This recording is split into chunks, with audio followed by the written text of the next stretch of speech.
Saudara, DPR dan KPU sepakat jika kota kosong menang dalam Pilkada 2024, maka daerah itu akan kembali menggelar Pilkada ulang pada 1 tahun berikutnya atau 2025. Lalu bagaimana nanti pelaksanaannya? Akankah wajib ada paslon minimal dan akankah efektif untuk daerah dengan kemenangan kota kosong? Kami akan bahas bersama sejumlah narasumber. Namun yang sudah hadir dulu di studio, kita sapa pakar sekaligus dosen pemilu di Universitas Indonesia, Mbak Titi Anggraini. Selamat pagi. Pagi, Titi, Mas Radi. Sehat ya? Alhamdulillah sehat. Oke. Tapi sebelumnya selamat ulang tahun dulu. Oh, terima kasih ya. Tadi malam juga kita sudah merayakan ulang tahun Kompas yang ke-13. Terima kasih sebelumnya Mbak Titi. Topik kita pagi hari ini masih bahas soal pilkada yang diisi banyak oleh calon tunggal. 41 ya? 41. Finalnya 41 daerah, 1 provinsi dan 40 kabupaten kota. Nanti juga kita akan bahas dengan narasumber lain yang akan bergabung melalui sambungan virtual. Tapi kita akan bahas dulu dengan Mbak Titi. Mbak Titi, kalau ada 41 yang ya kita nggak mau semua sebenarnya benar-benar menang kota kosong supaya ada dinamikanya begitu kira-kira. Tapi kalau ini terjadi di 41 daerah itu, apa yang terjadi selanjutnya? Maksud saya 1 tahun berikutnya akan pilkada ulang dan apakah itu akan mengganggu proses pemerintahan di berbagai daerah itu? Ya, tadi saya sempat mendengar dari pernyataan Pak Idam, sejumlah daerah itu sedang ada proses sengketa di Bawaslu terkait dengan pendaftaran calon baru di masa perpanjangan. Kan sempat ada beberapa yang menimbulkan perselisihan karena dianggap tidak ada tidak sesuai prosedur, yang silonnya tidak bisa diakses atau pendaftarannya ditolak. Mudah-mudahan ini proses di Bawaslu bisa mengurangi jumlah daerah yang calon tunggal. Kalau sekarang kan 41 ya. 41 itu 1 provinsi, 35 kabupaten dan 5 kota. Nah, bagaimana kemudian kalau di daerah calon tunggal, lalu calon tunggalnya kalah? Kita punya 1 kali pengalaman di Kota Makassar. Kalau Kota Makassar itu kan diulang, dia Pilkada 2018, diulang kembali di 2020 karena pada waktu itu Pilkada serentak terdekat di 2020. Nah, kalau sekarang itu 1 tahun berikutnya, itu aturan di pasal 54D ayat 3 Undang-Undang 10 2016. Yang diulang itu bukan hanya hari pemungutan suaranya, tapi ini pemilihan yang diulang. Kalau pemilihan yang diulang berarti keseluruhan tahapan diulang. Ada kampanye dan segala macamnya ya? Dimulai dari pemutahiran data pemilih, karena hari pemungutan suaranya bergeser. Artinya ada pergeseran jumlah pemilih, pendaftaran calon, lalu juga kampanye, pemungutan suara, sampai kemudian rekap dan penetapan hasil. Nah, artinya kan di daerah itu kosong kepemimpinannya. Betul. Secara serta-merta akan diangkat penjabat. Kalau gubernur dia penjabat yang pada tingkat JPT Madya, lalu kalau kemudian kabupaten kota, bupati wali kota JPT Pratama. Kalau gubernur oleh presiden, kalau kalau bupati wali kota penjabatnya oleh Menteri Dalam Negeri. Jadi tidak ada kekosongan, hanya saja memang bukan kepemimpinan yang definitif. Memang tidak ada kekosongan, tapi ini diisi oleh PJ. Tapi yang menarik adalah ketika pemerintahan baru ini yang nanti akan dilantik 20 Oktober itu menunjuk PJ-PJ ini. Nah, kalau di era Presiden Jokowi kan kita tahu ya, PJ-PJ itu banyak sekali ditunjuk yang tidak mesti harus dari daerah itu gitu ya. Ada yang misalnya pejabat di Polri, ada yang dari TNI dan segala macamnya. Nah, kalau Mbak Titi melihatnya kalau ke depan pemerintahan yang baru, PJ-PJ yang diangkat apakah masih sama dengan pemerintahan sebelumnya atau kira-kira akan ada perubahan nih nanti? Ya, ini daerahnya tidak sebanyak penjabat pada kurun 2022 sampai 2024. Ini limitatif kalaupun misalnya let's say semuanya begitu ya, walaupun tidak mungkin 41 itu terbatas, tapi saya kira Pak Prabowo ini kan pilkada serentak agenda kolosal politik terbesar di bawah kepemimpinan baru. Pengangkatan PJ akan dikedepankan bagi daerah yang bisa mengakselerasi program-program dengan pemerintahan baru. Jadi orientasinya lebih kepada bagaimana ini kan dia akan memimpin di awal juga kepemimpinan presiden baru kita. Jadi orientasinya lebih pada menjaga koherensi antara program di pemerintahan nasional dengan daerah. Jadi saya kira tidak akan politis ya. Akan politis ya. Kemarin itu luar biasa karena setengah lebih dari daerah dipimpin oleh PJ dan banyak kontroversinya harus diakui. Karena menghadapi pemilu juga pada saat itu jadi banyak publik juga menganggap bahwa wah ini penunjukan PJ ini banyak yang politis. Tapi kan sekarang pemerintahan baru tidak ada tendensi apapun lah ya kira-kira. Seharusnya, seharusnya. Jadi tatanan pemerintahan di daerah di 41 daerah ini juga sepertinya akan bisa ditangani dengan baik. Saya akan berangkat ke masalah berikutnya, masalah cost Mbak Titi. Kalau memang ada pilkada ulang tentu ada cost karena tahapannya semua diulang seperti yang Mbak Titi tadi bicarakan. Apakah kesanggupan postur anggaran untuk pemilu kita sudah siap sebenarnya sejauh ini? Iya. Tidak ada pilkada ulang kalau calon tunggal yang menang pun daerah harus bersiap kalau ada perintah pemungutan suara ulang dari Mahkamah Konstitusi. Jadi ini bukan sesuatu yang kita betul-betul baru ya. Contohnya saja di 2020 Mas Radi, itu Yalimo sampai 2 kali pemungutan suara ulang. Lalu juga ada Nabire yang bahkan harus diulang dengan pemutakhiran data pemilih. Jadi pengalaman-pengalaman ini memang harus diantisipasi. Apalagi ini soal hak konstitusional warga negara yang difasilitasi oleh undang-undang dan mestinya juga sudah diantisipasi oleh penyelenggara pemilu kita. Jadi tanggung jawabnya bukan hanya oleh daerah tapi negara. Karena di undang-undang kita, di undang-undang pilkada, pembiayaan pilkada itu juga dapat ditopang oleh APBN. Jadi kalau ada problem hambatan pembiayaan di daerah, negara harus hadir. Dan di situ dimungkinkan menurut undang-undang pilkada kita. Ini sudah ada empunya bergabung di Sapa Indonesia Pagi melalui sambungan virtual. Ada Komisioner Komisi Pemilihan Umum, Mas Idam Holik. Selamat pagi, Mas Idam. Selamat pagi, Mas Idam. Iya. Sepertinya masih ada kendala teknis. Iya, sepertinya masih ada kendala teknis. Nanti kita akan coba hubungi kembali Mas Idam. Nanti juga akan menjelaskan. Tadi malam rapat ya, Mbak Titi ya, maraton sepertinya ini KPU juga. Termasuk soal cost yang akan dikeluarkan atau anggaran yang akan dikeluarkan untuk menyelenggarakan pilkada serentak di 41 kabupaten kota dan juga provinsi yang memiliki calon tunggal. Dan itu punya potensi untuk diulang jika kota kosong yang menang di tahun 2025. Berarti artinya tadi kita bahas soal cost ini aman-aman saja ya, Mbak? Seharusnya aman-aman aja ya. Karena memang ada alokasi untuk itu. Nah, kalau dengan demikian pengelolaan anggaran ini supaya baik begitu. Kadang kan kita juga nggak tahu ya kalau hari ini dikritik juga nih soal anggaran ini bukan hanya penyelenggaraan tahapannya begitu, tapi ada bumbu-bumbu di sampingnya. Apa yang harus diperhatikan soal anggaran ini? Ya, pertama tentu saja prinsip dalam penyelenggaraan pemilu itu salah satunya adalah efektif, efisien. Jadi bukan berarti kita kemudian membatasi kerja-kerja profesional dan maksimal dari KPU. Tetapi jangan berlebihan begitu ya. Nah, memang ada kerentanan dalam penyusunan anggaran daerah, terutama karena anggaran di pilkada itu bersumber dari APBD. Terutama ketika yang memimpin itu masih petahana. Ada ruang-ruang untuk main mata begitu ya. Tetapi kan karena ini adalah pilkada ulang, pasti atensi masyarakat lebih besar. Disitulah supervisi dari KPU menjadi penting untuk memastikan tidak ada ini pendekatan kerja aji mumpung. Mumpung begitu ya, pilkadanya harus berjalan, maka anggarannya disusun dengan bombastis.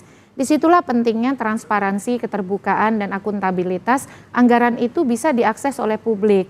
Dan yang sifatnya seremonik itu tidak perlu lah. Walaupun itu menciptakan lapangan pekerjaan baru, tapi kan itu uang rakyat, pajak rakyat yang kita semua pemilih publik harus mengawasi ya. Efektivitas dan efisiensi bukan hanya anggaran di daerah bercalon tunggal, tapi 545 daerah yang pilkada itu kita semua harus awasi, Mas Radi, anggarannya. Sepertinya Mas Idam sudah bisa kita sapa. Selamat pagi, Mas Idam. Selamat pagi, Mas. Selamat pagi. Ya, Mas Idam, tadi malam kan maraton sepertinya ya, rapat dengan DPR. Kira-kira bisa kita bisa diungkapkan yang jadi kesepakatan tadi malam apa saja sih kira-kira di dalam konteks pilkada serentak, terutama di 41 daerah yang memiliki calon tunggal, Mas Idam? Pada tanggal 10 September 2024, kami dijadwalkan melakukan konsultasi berkenaan pasal 4D ayat 3 atau berkenaan dengan pengulangan penyelenggaraan pilkada apabila kota kosong mendapatkan suara lebih dari 50%. Dalam rapat konsultasi tersebut disepakati pelaksanaan pilkada yang diulang itu akan diselenggarakan 1 tahun ke depan, ya, sesuai dengan pasal 54D ayat 3. Dan dalam rapat konsultasi tersebut juga itu ditegaskan bahwa KPU harus segera menyusun jadwal tahapan untuk pilkada yang diulang akibat kotak kosong mendapatkan dukungan suara lebih dari 50% dan diharapkan penyelenggaraan pilkada yang diulang tersebut tidak lama, mudah-mudahan bisa sampai dengan 6 bulan atau 8 bulan. Dan saat ini KPU sedang melakukan kajian, susun jadwal tersebut ya, dan tentunya KPU komitmen agar menyegerakan diselenggarakannya pilkada ulang tersebut karena kotak kosong mendapatkan dukungan suara lebih dari 50%. Oke. Tadi Anda menyinggung juga soal tahapan begitu ya, Mas Idam. Bagi KPU alur yang ideal untuk waktu pelaksanaan yang efektif untuk 41 daerah yang diisi oleh calon tunggal ini bagaimana sebenarnya? Pelaksanaan pilkada tentunya juga harus memperhatikan yang namanya electoral dispute atau dalam hal ini perselisihan hasil pemilu di Mahkamah Konstitusi berdasarkan pada peraturan Mahkamah Konstitusi nomor 3 tahun 2024 pasal 4 dijelaskan bahwa pemantau bisa menjadi pemohon. Ya, pemantau bisa jadi pemohon di dalam pilkada atau kalau sekiranya kotak kosong mendapatkan suara lebih besar daripada calon tunggal, maka calon tunggal itulah yang akan melakukan gugatan ke Mahkamah Konstitusi. Jadi dengan demikian, penentuan jadwal untuk pilkada yang diulang tersebut itu harus memperhatikan registrasi perkara permohonan PHPU kada di Mahkamah Konstitusi. Dan berdasarkan pada peraturan Mahkamah Konstitusi nomor 4 tahun 2024, itu tanggal 7 Januari 2025 itu dijadwalkan Mahkamah merilis buku register perkara konstitusi atau BRPK yang dimana menjelaskan daerah mana saja yang perkara perselisihan hasil pilkadanya diregister. Jika memang ada registrasi atau persidangan PHPU kada untuk kotak kosong, maka tentunya kami harus menunggu putusan Mahkamah Konstitusi. Kami berharap agar sesegera mungkin pilkada yang diulang ini bisa terselenggara karena mengingat keserentakan penyelenggaraan pilkada. Kalau semakin lama tentunya juga akan terganggu, ya, dan semangat penyelenggaraan pilkada 2024 itu serentak. Ya, mudah-mudahan nanti bisa diselenggarakan sesegera mungkin, apalagi bisa sampai dengan 6 bulan. Tentunya kami tetap harus memperhatikan hak-hak calon ya ataupun tahapan yang telah diatur dalam peraturan perundang-undangan. Oke, tadi kita juga bahas soal soal anggaran, Mas Idam. Kalau tadi malam juga sepertinya saya menyimak banyak sekali kritik yang mengalir dari DPR soal pengaturan anggaran, terutama untuk menghadapi pilkada serentak ini. Anggarannya memang kalau dilihat posturnya memadai dan cukup begitu. Tapi kalau ada postur-postur anggaran yang bisa ditekan, tadi juga Mbak Titi mengatakan kalau memang nggak perlu ya nggak usah dianggarkan begitu kira-kira. Ada pos-pos yang bisa ditekan untuk menyelenggarakan pilkada serentak, terutama jika nanti 41 daerah ini yang punya calon tunggal ini menyelenggarakan pilkada ulang di tahun 2025, Mas Idam. Kami sependapat apa yang disampaikan oleh Mbak Titi tadi tentang prinsip efektif, efisien, dan transparan ya atau terbuka, karena terbuka merupakan salah satu prinsip dari penyelenggaraan pilkada. Ya tentunya nanti dalam menyusun anggaran untuk pilkada yang diulang akan dampak dari kotak kosong yang mendapatkan suara lebih dari 50%. Ini kami tetap mengacu pada prinsip-prinsip yang tadi dikemukakan tersebut. Efektif, efisien, dan terbuka. Karena ini juga merupakan satu komitmen kami untuk mewujudkan pilkada sesuai dengan prinsip peraturan perundang-undangan. Tentunya dalam menyusun anggaran nanti ya kami memperhatikan beberapa aspek ya, yang jelas jangan karena semangat efisiensi lalu kualitas pilkadanya malah tidak baik. Artinya harus balance antara efektif dan efisien. Itu merupakan dua sisi yang tidak bisa dipisahkan dan nanti KPU akan mengadakan rapat koordinasi dengan KPU di daerah karena memang yang menyusun anggaran tersebut itu adalah KPU daerah. Tadi Mbak Titi mengemukakan tentang pembiayaan pilkada ini tidak hanya dibiayai oleh APBD tapi juga APBN. Itu benar sekali hal tersebut diatur dalam pasal 166 ayat 1 Undang-Undang Nomor 10 tahun 2016.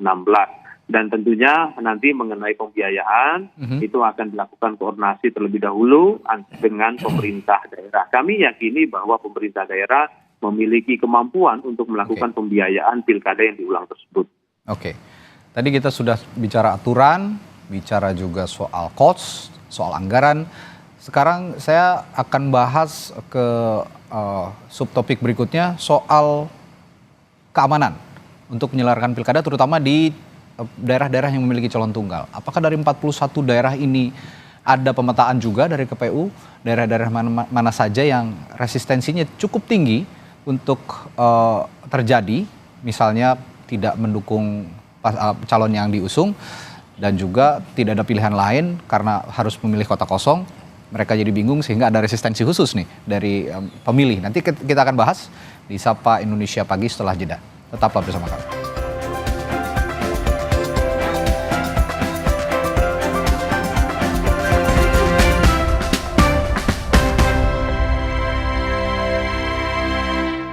Kita sudah bahas pilkada serentak yang memiliki calon tunggal, soal dari sisi aturan tadi dan juga anggaran, serta bagaimana jika jalannya pemerintahan diisi oleh penjabat karena kota kosong yang menang sehingga tidak ada pemenang pilkada di daerah-daerah yang memiliki calon tunggal.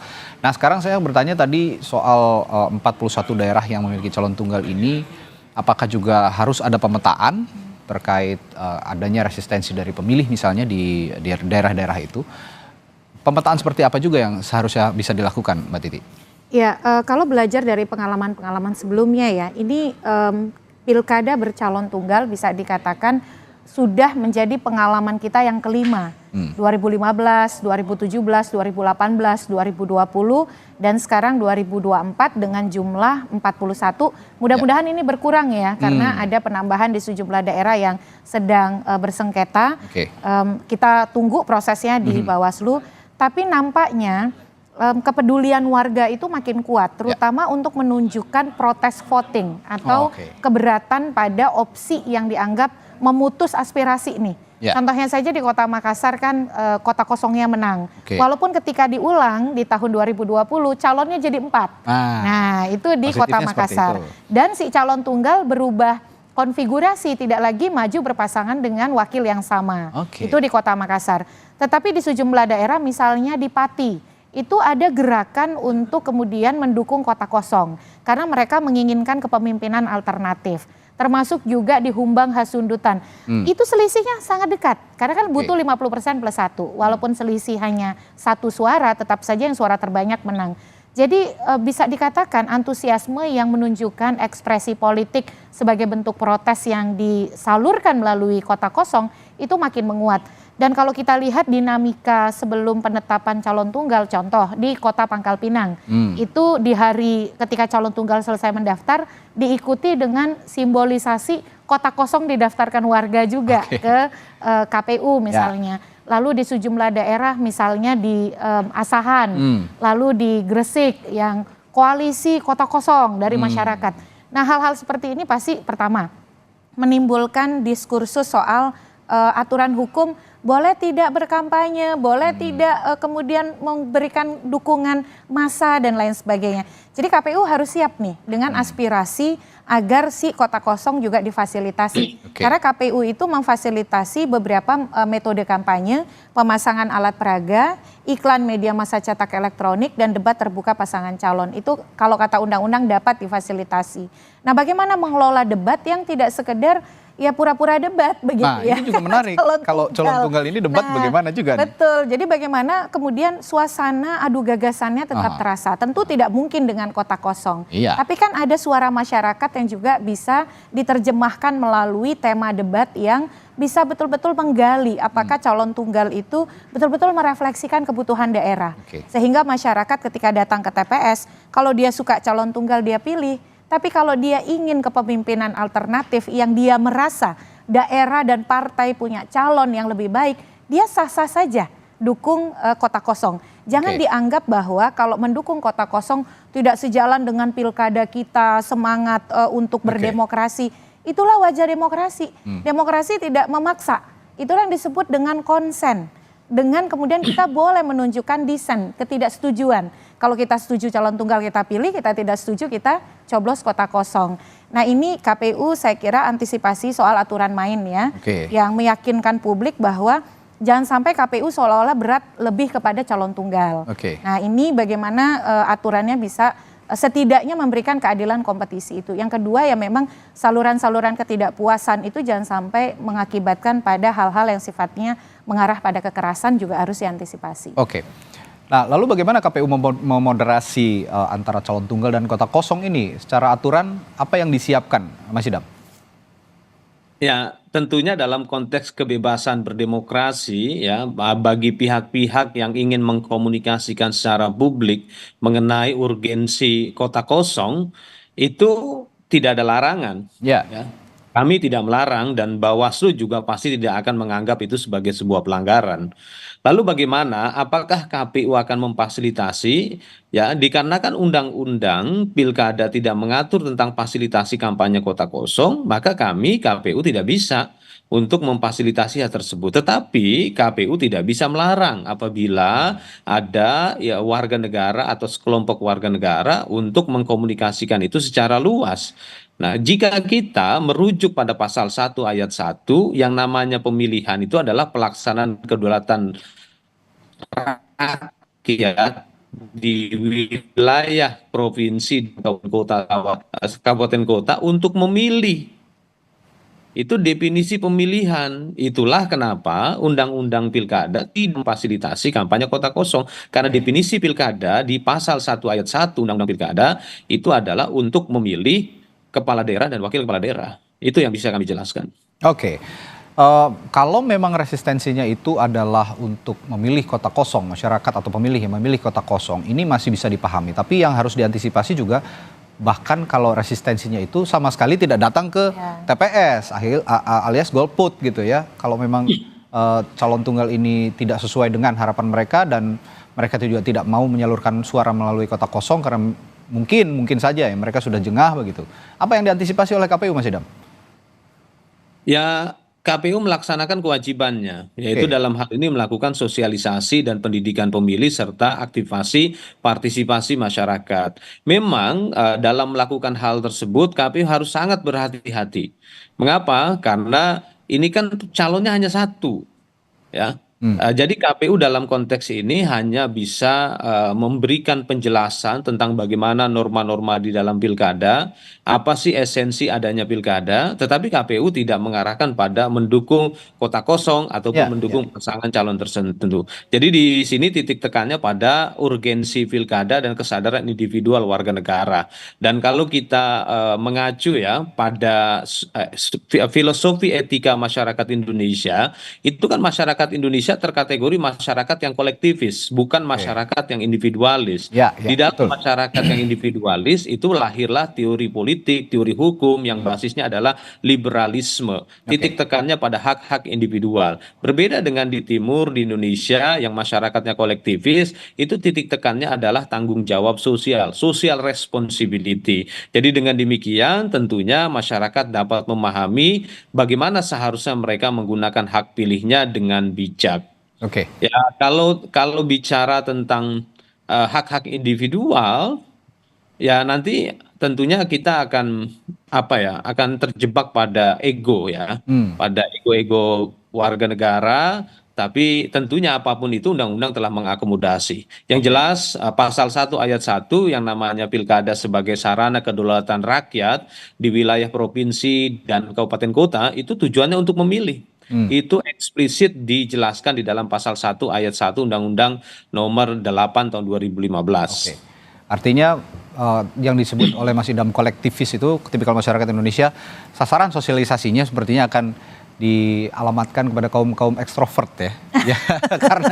karena orang Indonesia memang tipikalnya mayoritas ekstrovert, yang introvertnya dikit, makanya kolektif, ikut-ikutan gitu kan ya. Jangan dong. Jangan ya? Harus punya pendirian juga. Ya jelas, karena memilih itu kan hak ya.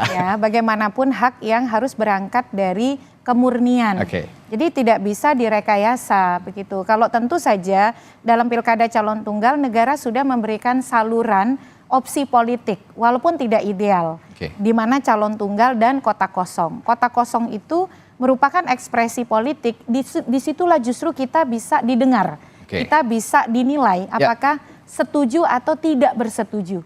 Nah, jangan sampai kalau sekedar di rumah ketidaksetujuan itu tidak akan bermakna. Jadi bagaimana membuat ketidakbersetujuan itu menjadi bermakna.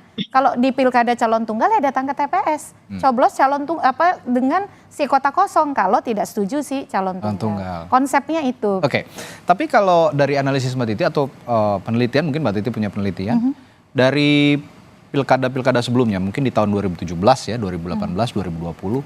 Mereka ataupun daerah-daerah yang memiliki calon tunggal partisipasinya gimana sih? Bagus nggak? Ya, partisipasinya relatif rata-rata ya. Bahkan kalau di pilkada itu memang kecenderungan angka partisipasi dia lebih menurun dibandingkan pileg pilpres. Tapi ini adalah pilkada serentak nasional. Jadi euforia gaungnya akan berbeda. Walaupun sulit untuk menyaingi pileg pilpres. Karena kalau di pileg itu kan aktornya ratusan. Bahkan kandidatnya saja secara nasional 250.000 lebih. Nah, sementara kalau di pilkada kan orientasinya pada figur. Nah, meskipun tidak misalnya fenomenal pilkada Jakarta 2017 yang angka partisipasinya di atas 80%, tetapi relatif masih di atas 60%-an. Nah, ini yang bagi kami, bagaimana KPU menempatkan supaya tidak dilihat sebagai corongnya calon tunggal. KPU itu tugasnya adalah sosialisasi. Walaupun definisi pemilihan adalah dalam rangka mencari kepala daerah, tapi kalau kemudian dalam pilkada calon tunggal rakyat tidak menghendaki sodoran dari yang calon tunggal, dia boleh dikasih opsi kota kosong. Nah, itu juga harus dijelaskan. Nah, dalam sosialisasi itu soal dua pilihan, apakah calon tunggal atau kota kosong, dalam sosialisasi harus tampil. Misalnya contoh soal, kalau sosialisasi itu kan misal contoh ya, menggunakan alat peraga luar ruang. Itu harus tampil begitu, jangan hanya si calon tunggal. Hal-hal seperti ini kalau Pak Idam sangat paham dengan penguasaan ilmu politik komunikasinya. Tapi jangan sampai di daerah ada distorsi. Apalagi tekanan misalnya politik lokal yang ingin mengarahkan pada hal-hal yang partisan, itu harus dikawal oleh Pak Idam dan kawan-kawan. Mas Idam, kemarin saya juga menyimak, Mas Idam itu ada simulasi ya kalau nggak salah ya di beberapa daerah. Termasuk ini simulasi termasuk untuk daerah yang juga menyelenggarakan pilkada dengan calon tunggal, Mas Idam? Kami baru akan melakukan simulasi pemungutan suara untuk pilkada satu pasangan calon direncanakan pada tanggal 15 September 2024 di Kabupaten Maros, Sulawesi Selatan. Dan nanti dalam pelaksanaannya ya bersamaan dengan simulasi untuk pilkada gubernur yang pasangan calonnya lebih dari satu. Jadi simulasi tersebut itu dilakukan dua kegiatan sekaligus, yang dimana pemilih diberikan dua jenis surat suara, yang satu surat suara untuk pilkada satu pasangan calon, yang satu surat suara untuk pilkada lebih dari satu pasangan calon, dalam hal ini pilgubnya. Baru tanggal 15 September 2024 di Kabupaten Maros, Sulawesi Selatan. Nah itu untuk saya terkhusus karena tema kita pagi ini calon tunggal, terkhusus untuk daerah yang memiliki calon tunggal, surat suaranya simulasinya nanti akan disertakan pastikan ya kota kosong dan calon tunggal tersebut. Nah, bagaimana KPU juga menjelaskan kepada pemilih nantinya untuk simulasi khusus yang calon tunggal ini? Seperti apa yang tadi telah dikemukakan oleh Mbak Titi, itu benar sekali. Punya bagaimana undang-undang pilkada mengatur yang namanya pilkada dengan satu pasangan calon. Nah, desain surat suara untuk pilkada dengan satu pasangan calon ini diatur dalam pasal 54C ayat 2. Di sana nanti ada foto pasangan calon dan ada juga kolom foto tak bergambar. Jadi ada dua nanti. Nah itu yang nanti juga dijelaskan oleh KPU kepada publik, pada pemilih gitu ya.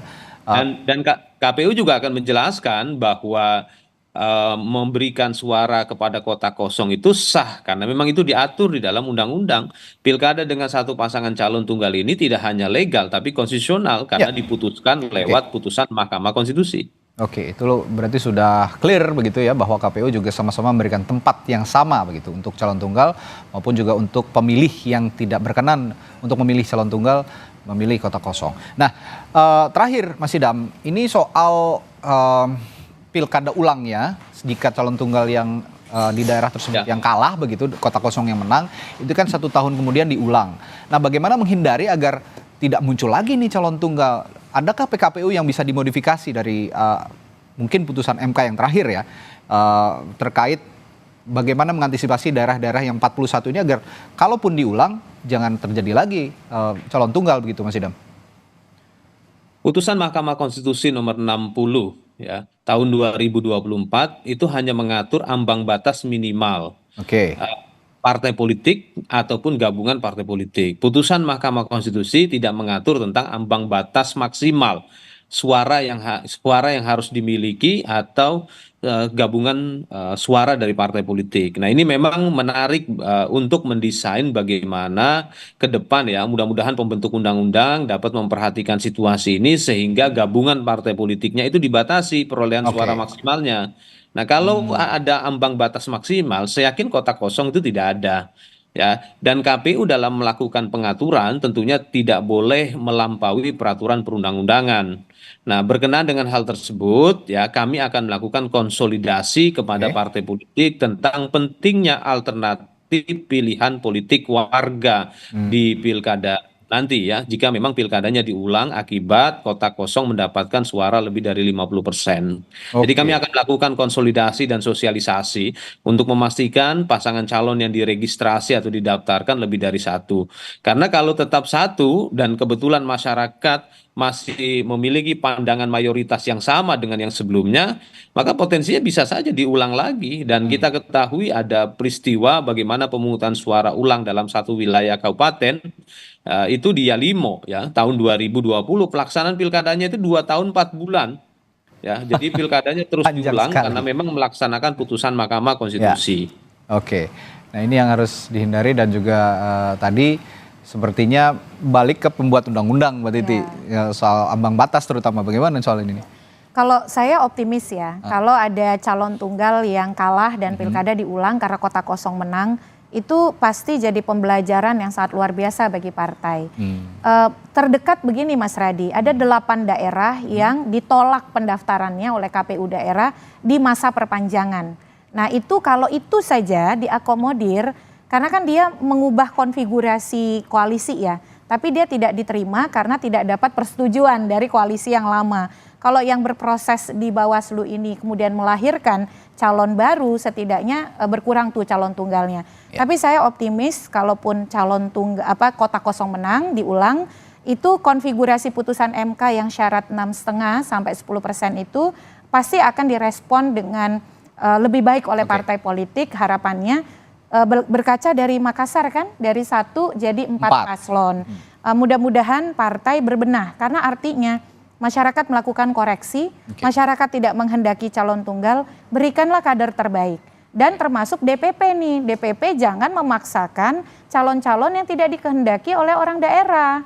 Jadi bagaimana suara daerah dan suara DPP itu sinergi dalam konteks desentralisasi politik yang kita anut hari ini. Itu yang kita harus kawal bersama. Tadi juga Mas Idam mengatakan akan melakukan konsolidasi juga dengan partai politik untuk membahas pilkada-pilkada serentak yang memiliki calon tunggal ini lebih lanjut.